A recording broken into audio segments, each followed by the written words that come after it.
धन्यवाद संजय जी, धन्यवाद माननीय हरीश जी, आप सभी का अभिनंदन है। स्वाभाविक रूप से आप जानते ही होंगे आज का विषय क्या है।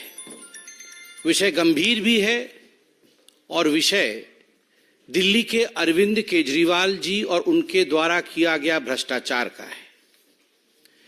कभी कभी आश्चर्य लगता है कि ऐसे भी लोग होते हैं जो इस प्रकार रंग बदलते हैं। कभी कभी आश्चर्य लगता है कि वो लोग जो कहते थे ये सम्मान होता है, अगर तिल भर का भी आपके अंदर शक है, अगर रत्ती भर का भी आपके अंदर सस्पिशन है, तो समन भेजिए ना, किसने रोका है? आप जांच कराइए ना, किसने रोका है?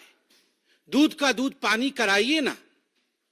वो लोग जो हर दिन शाम प्रेस कॉन्फ्रेंस करके दूसरों के खिलाफ इल्जाम लगाते थे और ये कहते थे कि आप जांच कराइए और जांच करने के बाद चुनावी मैदान में उतरिए, आज वो लोग समन से भाग रहे हैं। आज वो लोग समन के नाम से डर रहे हैं। आज वो निर्लज बन के दुनिया के सामने मुंह दिखाने लायक नहीं है। और बड़े दुख के साथ कहना पड़ रहा है, टेक्निकलिटी खेल रहे हैं। आज हर फ्रंट में उनका पर्दाफाश किया जाएगा। विगत 6 महीने में लगभग 9 समन। The last 6 months has seen approximately 9 summons being delivered to Mr. Kejriwal, अक्टूबर से लेके मार्च के महीने तक। मगर एक भी समन का सम्मान रखते हुए केजरीवाल जी ने हिंदुस्तान के जो संवैधानिक धारा है, जो संविधान के बनाए हुए ढांचे हैं, ही डिसरेस्पेक्ट्स देम। उनकी मान्यता का सम्मान नहीं करते हैं। ये जांच एजेंसियां कोई पॉलिटिकल पार्टीज नहीं बनाती है। ये जांच एजेंसियां एविडेंस के आधार पर काम करती है। और एक बात बड़ा स्पष्ट कर दूं, इससे पहले कि मैं दस्तावेज यहां प्रस्तुत करूं, जब कातिल कत्ल करता है ना, वो कितना भी होशियार कातिल क्यों ना हो, खून के धब्बे कहीं ना कहीं छुट जाते हैं और अंततो गत्वा कानून कातिल तक पहुंचता ही है। कत्ल किया है केजरीवाल जी ने हजारों करोड़ों लोगों के विश्वास का। कत्ल किया है केजरीवाल जी ने सच्चाई का। कत्ल किया है केजरीवाल जी ने विकास का। और उसके एविडेंसेस, उन खून के धब्बों के छींट चारों ओर फैले हुए हैं और तभी उन्हें समन दिया जा रहा है। उन छींट के कुछ धब्बे आज हम आपको यहां दिखाएंगे, उनके झूठ के पुलिंदे आपके सामने आज हम खोलेंगे। आप जान के आश्चर्यचकित हो जाएंगे, 9 समन 18 बहाने। 9 समन 18 बहाने। आप याद करिए, जब पहला समन आया था तो बहाना क्या था? दिवाली है। जब दूसरा समन आया तो बहाना क्या था? गवर्नेंस महत्वपूर्ण है। तीसरा समन आया था तो बहाना क्या था? मैं विपश्यना करने गया हूं। चौथा समन आया तो बहाना क्या था? असेंबली चल रही है। 5वां समन आया तो बहाना क्या था? मध्य प्रदेश में चुनाव चल रहे हैं, मैं कैसे आ जाऊं जी, मुझे तो भाषण करना है। 9 समन 18 बहाने। मगर ये बहाने चलने वाले नहीं है। कल से टेक्निकल बहाने दिए जा रहे हैं। और वो टेक्निकल बहाने क्या है? अरे, कोर्ट में तो इन समन्स को खारिज कर दिया, कोर्ट में तो हमें बेल मिल गया, फिर किस आधार पर ईडी हमें बुला रही है? फिर किस आधार पर जांच एजेंसी समन भेज रही है? ये जो पहला प्रश्न है, क्या कोर्ट ने इन समन्स को खारिज किया है? जो बार बार आम आदमी पार्टी के सबसे बड़े नेता अरविंद केजरीवाल जो बार बार कह रहे हैं कि ये समन्स इलीगल है। Are they illegal? क्या ये इलीगल है, गैर कानूनी है? चलिए पर्दाफाश किया जाए। यह दस्तावेज है। दस्तावेज क्या कहती है? क्या दस्तावेज है ये समन्स इलीगल है, इन पर रोक लगाया जाए, इस विषय को लेकर अरविंद केजरीवाल जी राउज एवेन्यू के कोर्ट में गए थे. In the court of miss Divya Malhotra, ACMM 01, Rouse Avenue, district courts, new Delhi. ये पहला डिस्प्ले में आपके सामने कर रहा हूं. उसमें क्या लिखा गया है? उसमें लिखा गया है, ये 7 फरवरी 2024 का है. स्पष्ट रूप से उसमें शुरू होता है, this is a complaint filed under section 200 of the Code of Criminal Procedure 1973, by way of this order, I shall decide whether there is sufficient material for taking cognizance of the offence under section 174 of the Indian Penal Code 1860 and the grounds for proceeding against the proposed accused mister Arvind Kejriwal. Court में क्या कहा गया? Court में कहा गया, केजरीवाल जी ने जाके कहा कि जो ईडी ने समन भेजा था वो गैर कानूनी है और इसको विड्रॉ कराया जाए, ये ठीक नहीं है. तो कोर्ट में जज साहिबा क्या कहती है कि ये जो कंप्लेंट आया है, कंप्लेंट क्या आया है कि गैर कानूनी है, विड्रॉ किया जाए. मैं इस पे अभी दस्तावेजों के आधार पर स्टडी करके अपना जजमेंट दूंगी. और सेक्शन 174 क्या होता है? सेक्शन 174 होता है कि यदि कोई जांच एजेंसी आपको समन करे और आप उस समन का सम्मान न करें तो आपके ऊपर कानूनी कार्यवाही हो सकती है. यह सेक्शन 174 है. तो केजरीवाल जी ने कहा मेरे पे कोई कार्यवाही नहीं होनी चाहिए जी, क्योंकि मैं तो राजा हरिश्चंद्र जी हूं और मैं तो कोई गलती कर ही नहीं सकता हूं, और इसलिए ये सब फर्जी बातें हैं.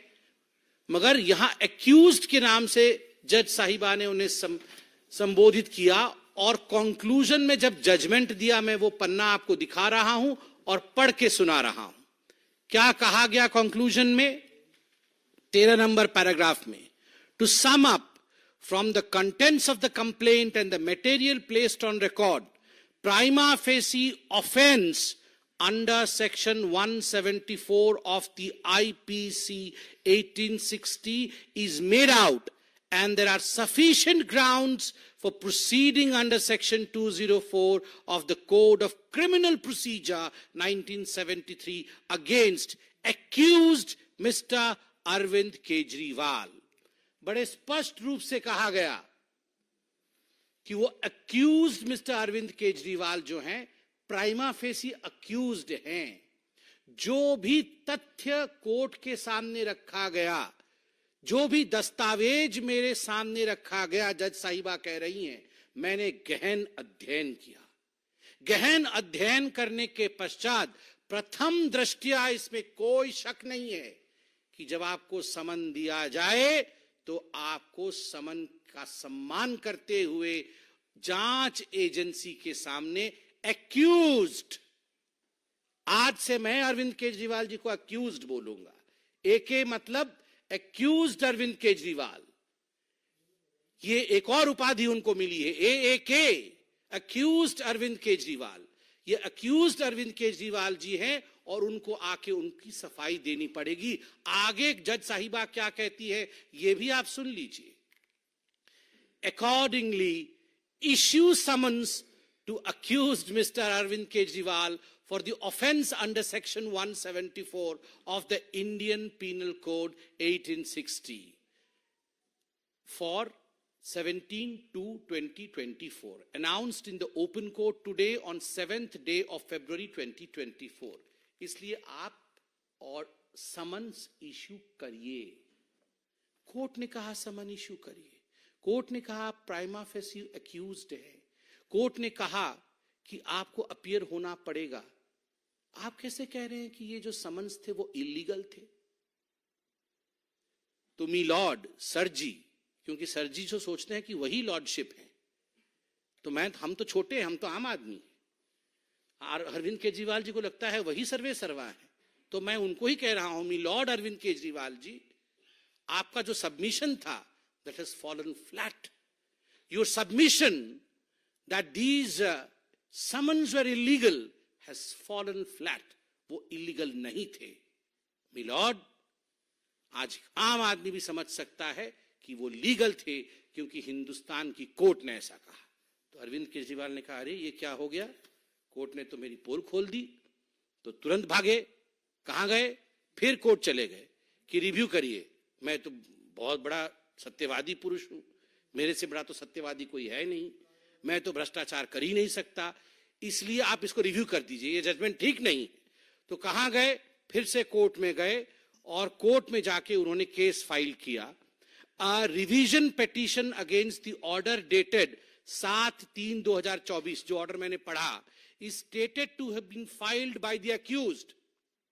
कोर्ट ने लिखा कि एक रिवीजन पिटीशन फाइल किया केजरीवाल जी ने, और फिर कोर्ट आगे कहती है कि we revived, received and perused documents.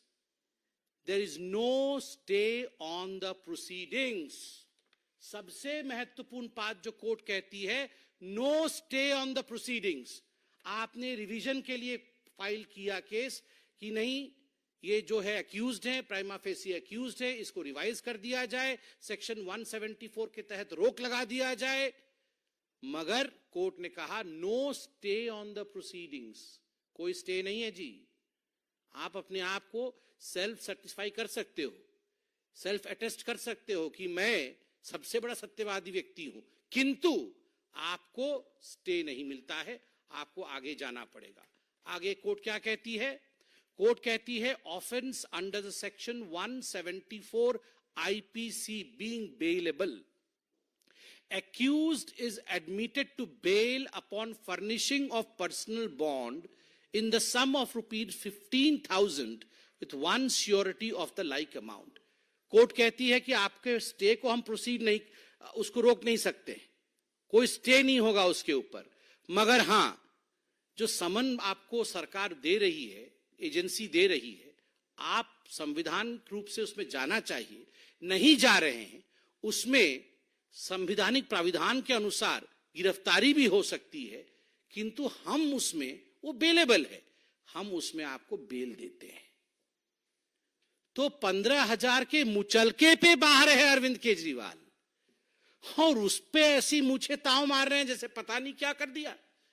वो तो ऐसे ऐसे मूछे करके कल से बता रहे हैं कि देखो जी मैं तो बेल पे बाहर हूं, मैं तो बेल मिल गया है, मुझे बेल मिल गया है. मतलब जिसको बेल मिल गया है वो कातिल नहीं है, जिसको बेल मिल गया है उसने भ्रष्टाचार नहीं किया. मतलब कुछ तो गड़बड़ी थी ना, जो बेल लेने की नौबत आई. अगर आप दूध के धुले होते, पाक साफ होते, तो बेल की आवश्यकता क्या पड़ती. अरविंद जी, आज आप उसी लीग में खड़े हो गए हो जिस लीग में सोनिया, राहुल और रॉबर्ट वाड्रा खड़े हैं. ये भी तो मुचलके पे बाहर है. कोई 15,000 के मुचलके पे, कोई 30,000 के मुचलके पे, कोई 50,000 के मुचलके पे. सोनिया जी ने 5,000 करोड़ रुपए का नेशनल हेराल्ड में गबन किया, आज मुचलके पे बाहर है.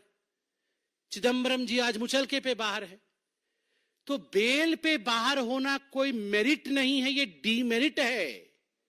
आपको बेल मिला है, आपको राहत नहीं मिली है, तो बेल को राहत के रूप में प्रस्तुत मत करिए. प्रेस कॉन्फ्रेंस लंबा हो जाएगा अगर प्रस्तुत करते चले जाएंगे, मगर फिर भी मुझे लगता है 2 विषयों की यहां सफाई त्वरित गति से करनी चाहिए. कल बता रहे थे ये दिल्ली जल बोर्ड वाला विषय क्या है जी, इस पे कहां से समन आ गया, किसी को कुछ पता नहीं है. ये पब्लिक डॉक्यूमेंट है. दिल्ली जल बोर्ड के ऊपर जो घोर भ्रष्टाचार हुआ है उस पे एफआईआर हुई है. एफआईआर के प्रति पब्लिकली अवेलेबल है. उसमें जो कंप्लेंट्स है, कंप्लेनेंट्स का विषय, आप यहां सारा लेखा जोखा है, सब आप देख सकते हैं, पब्लिकली अवेलेबल है जी. इसके लिए मुझे प्रेस कॉन्फ्रेंस करने की आवश्यकता ही नहीं है जी. कृपया इसके बाद एक बार पढ़ लीजिएगा. कौन कहता है किसी को कुछ पता नहीं है. शुतुरमुर्ग यदि बालू के अंदर अपने सर को मढ़ लेता है, उसका अर्थ ये नहीं होता है तूफान नहीं आ रहा है. तूफान तो आ रहा है. भ्रष्टाचार आपने किया है तो तूफान तो आएगा ही।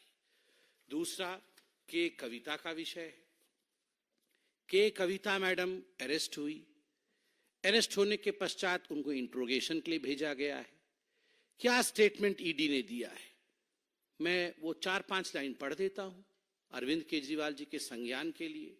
अरविंद जी, ईडी कहती है, ED investigation revealed that Mrs. K. Kavita along with others conspired with the top leaders of Aam Aadmi Party including Arvind Kejriwal and Manish Sisodiya for getting favors in the Delhi excise policy formulation and implementation.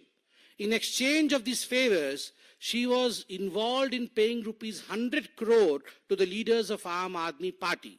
By the act of corruption and conspiracy in the formulation and implementation of Delhi excise policy 21-22, a continuous stream of illegal funds in the form of kickback from the wholesalers was generated for AAP. Further, Srimati K. Kavita and her associates were to recover the proceeds of the crime paid in advance to Aam Aadmi Party and to further generate profits or proceeds of crime from the entire conspiracy. ये आप सबके सामने है, आपने देखा होगा। आप सोच के देखिए, ये जो साउथ ग्रुप कोट अनकोट आपको पता ही है, एक कंपनी है, कई लोग इसमें है। के कविता इसमें एक किंगपिन थी। के कविता के साथ अरविंद केजरीवाल की मीटिंग हुई कि नहीं हुई? क्या अरविंद केजरीवाल जी ने ये नहीं कहा कि आपकी कंपनी को हम, आपके जो पूरी कोहोट है, उस कोहोट को हम यहां पर लाके बसाएंगे, उनके माध्यम से शराब का कारोबार यहां करेंगे, 12% का कमीशन दिलाएंगे, 6% का किकबैक लेंगे, 100 करोड़ रुपए आप हमें दीजिए, उसमें से 50 करोड़ रुपए तुरंत दीजिए। अंततो गत्वा उनके खुद के ऑनगोल के जो एमपी है मंगूटा जी का स्टेटमेंट भी मेरे पास है। मंगूटा जी ने बड़े स्पष्ट रूप से यहां कहा हुआ है, ईडी के पास वो स्टेटमेंट है। We thought we can do liquor business in Delhi and to know from the government. I have asked for time to meet Shri Arvind Kejriwal. Then this office has given time to me for meeting him at Secretariat on 16/3/2021 at 4:30 p.m. Regarding the liquor business, earlier Mrs. Kavita, daughter of Chief Minister of Telangana, K. Chandrasekhar Rao, has already approached me to do liquor business in Delhi and offered to pay rupees 100 crore to the party, that is Aam Aadmi Party, and she will call you in the liquor business connection, or you call her, discuss about the future, since already their team is working in Delhi. ये अरविंद केजरीवाल जी के member of parliament का, कविता जी के member of parliament का statement on record है। अब उनका बेटा शायद अप्रूवर भी है। ये सब पब्लिक डोमेन पे है। और केजरीवाल जी आप कहते हैं धब्बे नहीं है, ये धब्बे हैं। आपने विश्वास का कत्ल किया है। इतने कागज हैं, ये सब छींट है, क्योंकि समय नहीं है इन सब को गिनवाने का। मैं अपने आप को रोक नहीं पा रहा हूं, कहीं कहीं से एक एक लाइन पढ़ देना चाहिए। ये धब्बे आपके सामने आने चाहिए। ये जो कत्ल हुआ है और उसके खून के छींट आप भी देखिए। एक पन्ने पे लिखा हुआ है, in this manner it is amply clear that Miss K. Kavita has actively destroyed the digital evidence to conceal her role and involvement in the scam. एक धब्बे में ये भी लिखा हुआ है, statement of one staff of NST Mrs के Kavita dated 8/8/2023 reveals that he collected two heavy bags containing cash from Sri Dinesh Arora's office on Sri Abhishek Boinpalli's directions and delivered it to Sri Vinod Chauhan. आप जानते हैं नारायणा में विनोद चौहान कौन है। उसके बाद kickbacks to the government functionaries to gain illegal benefit in the excise policy was paid to the amount of rupees 100 crores to AAP leaders. आप देखते जाइए, हर पन्ना कुछ कहता है, हर पन्ना कुछ कहता है, हर पन्ने में दास्ता बयान है। इस पन्ने में क्या है? इस पन्ने में है कि के कविता had discussed opportunities in the Delhi liquor business with AAP leaders As a result, K. Kavita got stakes in the business of Indo spirits and made Shri Arun Pillai represent her in the business on her behalf. Delhi में अरुण पिल्लई उनको represent कर रहे थे. इस पन्ने में है कि अरुण पिल्लई 32.5% के पार्टनर थे, एक दूसरे को हेल्प कर रहे थे. इस सारे पन्नों में excise policy was formulated with 12% profit margin for L1 wholesaler. Out of this 12%, 6% profit was earmarked as kickback to be given to Aam Aadmi Party. Arvind Kejriwal ji का नाम भी आता है. एक फोन है विजय नायर. आप जानते हैं विजय नायर को, बहुत बार विजय नायर के बारे में चर्चा हो चुकी है. विजय नायर अरविंद केजरीवाल जी के हेंचमैन हैं, खास व्यक्ति हैं. बातचीत भी आप लोगों ने दिखाया है. विजय नायर एक व्हाट्सएप चैट भेजते हैं. उस व्हाट्सएप चैट में ये है व्हाट्सएप चैट की प्रति, जिसमें लिखा है वी नीड्स मनी. वी कहां तो हम वी को विक्ट्री सोचते थे, कहां तो इन्होंने वी का भी वी नीड मनी. आप बताइए, ये हालत आज अरविंद केजरीवाल जी ने किया है. कुछ संजय जी ने लिख के दिया है, कत्ल करे हो कि करामात करे हो. उनको तो लगता है उन्होंने करामात किया है. देखिए, दिल्ली की जनता, हिंदुस्तान की जनता, जनता जनार्दन होती है, आंखों से पढ़ लेती है गारंटी किसके पास है और भ्रष्टाचार किसके पास है. जो लोग कभी ऑटो में लटक के आते थे, वो लोग आज करोड़ों खरब रुपए कमा रहे हैं. लूटा है हमें, समन से दूर भाग रहे हैं. भागिए. कहावत है ना, कानून के हाथ लंबे होते हैं, बहुत लंबे होते हैं. केजरीवाल जी, आप कहां भागिएगा, कानून के हाथ आप तक जरूर पहुंचेंगे. बहुत बहुत धन्यवाद. कोई क्वेश्चन?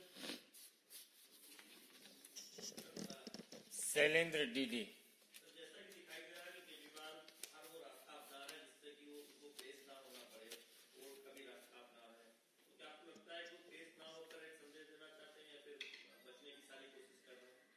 देखिए, इस देश में यह एक लोकतांत्रिक देश है. पूरे विश्व का अगर तंत्र को देखा जाए तो हिंदुस्तान से बड़ा लोकतंत्र नहीं है. आपको क्या लगता है, कोई भी व्यक्ति, चाहे वो कितना भी बड़ा हो, चाहे वो मुख्यमंत्री हो, चाहे वो कोई मंत्री हो, क्या कानून और इस प्रक्रिया से भाग सकता है? आखिर कब तक भाग सकता है?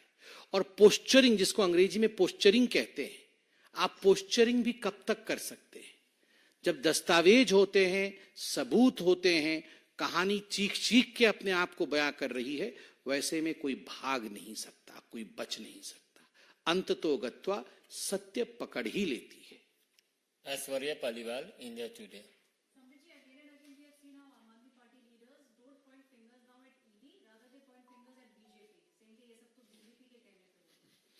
Sometimes I pity the fingers of Aam Aadmi Party, you know. I don't know how many directions the fingers of Aam Aadmi Party have changed. Initially, you remember, the fingers were pointing to Lalu Prasad Yadav. The finger was pointing to Sonia Gandhi. The finger was pointing that Mr. Vadra is the most corrupt man. The finger pointed towards Rahul Gandhi as the most corrupt person on this earth. And then they shook hands and all the fingers came together. So as far as the finger of Aam Aadmi Party is concerned, I would rather talk about finger fry, not the fingers. Hindi एक second इस विषय को हिंदी में. देखिए, madam ने हमसे पूछा कि ये जो उंगली आम आदमी पार्टी की है, वो बीजेपी के दिशा में इंगित कर रही है कि कहीं ना कहीं ये दास्ता जो समन्स का है, वो बीजेपी करवा रही है. मुझे शिकवा किसी से नहीं है, गिला और शिकवा है और दया है तो मुझे आम आदमी पार्टी के नेता की उस उंगली पे है. क्या क्या खेल करवा रही है आम आदमी पार्टी के मस्तिष्क, अपने उस उंगली से सोचिए जरा. वही उंगली जो पहले उठती थी सोनिया गांधी जी की तरफ कहते हुए कि ये सबसे भ्रष्ट है, वही उंगली आम आदमी पार्टी की जो उठती थी लालू प्रसाद यादव को सबसे भ्रष्ट कहते हुए, वही उंगली जो रॉबर्ट वाड्रा को कहती थी कि ये सबसे भ्रष्ट है, वही उंगली जो दूसरों की तरफ उठती थी, वो उंगली आज उनके साथ हाथ मिला रही है. और आज वो उंगली क्रेडिबिलिटी की उंगली नहीं है. जनता अपने उंगली का कमाल दिखाएगी जब एक उंगली से बटन दबाएगी और कमल को जिताएगी. नीलू रंजन, दैनिक जागरण.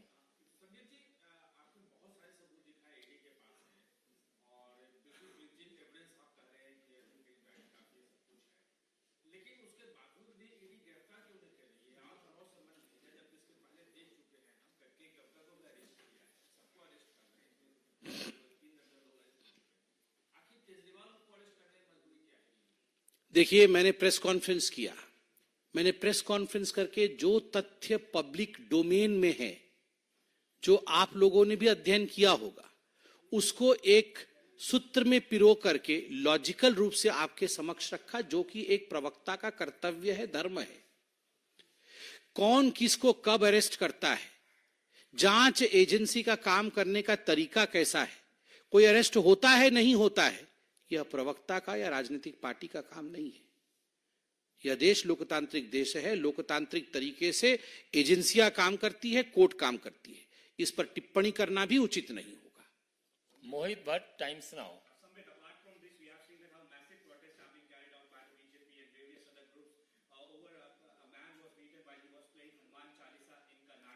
प्लीज, अभी ये विषय अलग है। इस विषय से संदर्भित कोई विषय हो तो। इसी शराब नीति के अंतर्गत हमने पहली बार देखा कि मनीष सिसोदिया का जमानत लेने के लिए क्यूरेटिव पिटीशन दाखिल किया गया और वो भी रिजेक्ट हो गया। उसके बावजूद के पास अब तो ईडी गिरफ्तार कर सकती है केजरीवाल को, जब इतने मामले सीरियस है। देखिए, एक बात तो स्पष्ट है और आप खुद ही मान रहे हैं, हिंदुस्तान मान रहा है। आप याद करिए, इसी प्रकार का 225, इसी प्रकार का द्वंद्व जब मनीष सिसोदिया जी गिरफ्तार हुए थे या मनीष सिसोदिया जी पे केस चल रहा था, अभी भी चल रहा है, तो आम आदमी पार्टी ने उन्हें भी पाक साफ कहा था।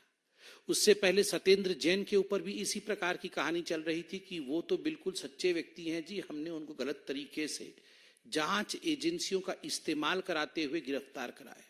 मगर नतीजा आपके सामने है, सुप्रीम कोर्ट तक विषय गया और आज दोनों नेता जेल के अंदर हैं, संजय सिंह भी जेल के अंदर है।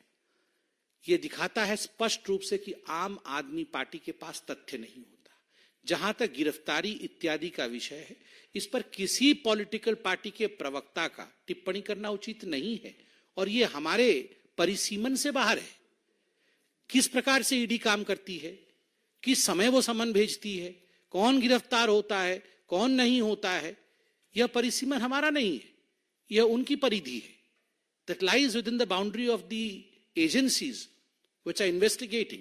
ये प्रश्न आप तो वहां भी जा सकते हैं, आप तो हर जगह उपस्थित हैं, आप उनसे पूछिएगा, वो उत्तर देंगे। बहुत बहुत धन्यवाद।